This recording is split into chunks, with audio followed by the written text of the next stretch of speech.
5 seconds.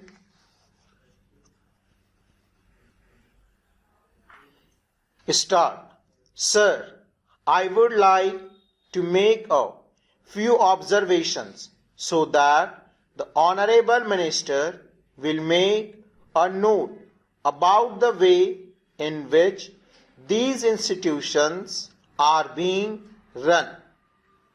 It is a good thing that these institutions have been started.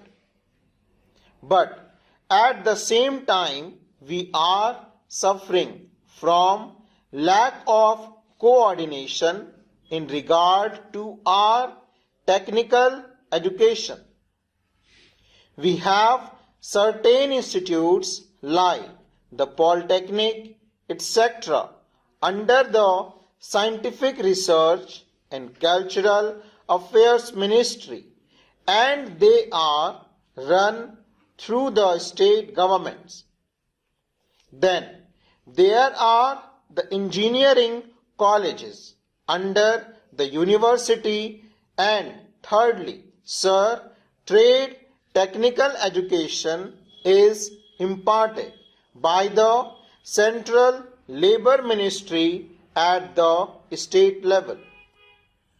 In addition to that, the states have certain arrangements of their own for technical education.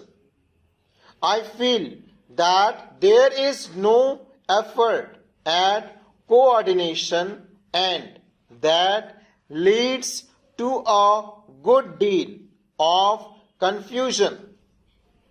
Perhaps if there is effort, there are certain difficulties. I hope the Honorable Minister will tell us and about that. I would also like to suggest that even in these 4 institutions, as for some time the medium of instruction would be English, for emotional integration, an attempt should be made to take a few students from the neighboring region or other regions on a reciprocal basis. Otherwise, these institutes will themselves be developing, as was hinted by the previous speaker, some regional consciousness. There is great difficulty, sir, with regard to technical personnel for teaching, and I am not aware in what way these institutes will be staffed. Perhaps some foreigners will be brought in, but at the same time, with the arrangements existing at present for taking technical help from different countries, Russia, UK, USA, and Germany, I do not know whether there will be special courses provided in these institutes for the teaching staff from those different countries. What arrangements there are, one does not know. In the present arrangement for teaching, I should like to mention the 5th arrangement for teaching at present provided through the various industrial concerns like Bhilai, Rourkela, etc. All these big concerns have their big technical schools, and they take their students for postgraduate work as also for research work. What will therefore happen with regard to the standard is a question. Sir, we are not at all sure in our country about the correct use of terms.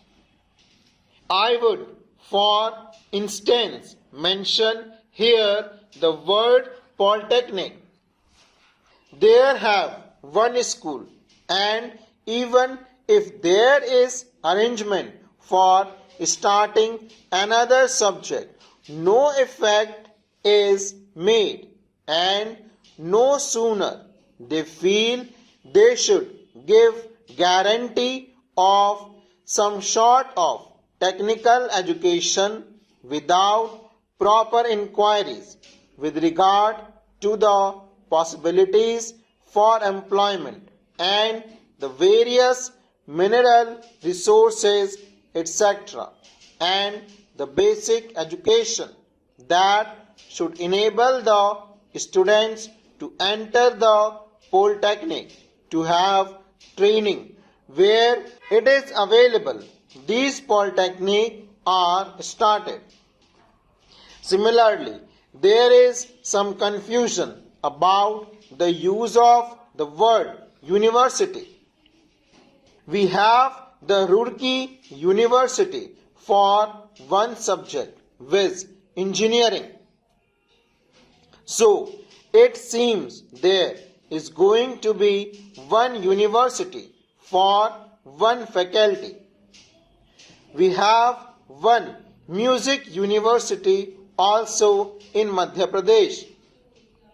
We are going to start, I am told, perhaps a university only for agriculture.